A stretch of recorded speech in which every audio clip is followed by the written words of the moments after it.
నమస్తే రైతు సోదరులకు, మీరు చూస్తున్నారు భీమన్న టుడే టమాటా రేట్స్. ఈరోజు తేదీ వచ్చేసి 1వ తేదీ 2వ నెల 2026వ సంవత్సరం ఫిబ్రవరి. ఈరోజు ఆదివారం. ఈరోజు మన మలకల్చూరు కేజీఎన్ మార్కెట్ టమాటా ధరలు ఈ వీడియోలో తెలియజేస్తాను. ఇక మన వీడియో చూసే వాళ్ళు లైక్ చేయండి. మీరు లైక్ చేయడం వల్ల 10 మందికి రికమెండేషన్ అవుతుంది. ఇక రేట్లు, మలకల్చూరు కేజీఎన్ మార్కెట్ రేట్లు తీసుకుంటే కనుక ఇవి 6 గంటల 50 నిమిషాల వరకు జరిగిన వేలంపాట ధరలు ఈ వీడియోలో తెలియజేస్తాను. ఇక ఇప్పటికైతే సూపర్ టాప్ వచ్చేసి 290 రూపాయలు.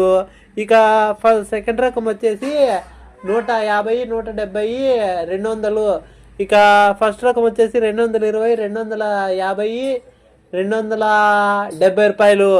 ఇక థర్డ్ రకం వచ్చేసి 50 రూపాయల నుంచి స్టార్టింగ్, 50, 100, 150. ఇక మన ఛానల్ కొత్తగా చూసేవాళ్ళు లైక్ చేసి సబ్స్క్రైబ్ చేసుకోండి.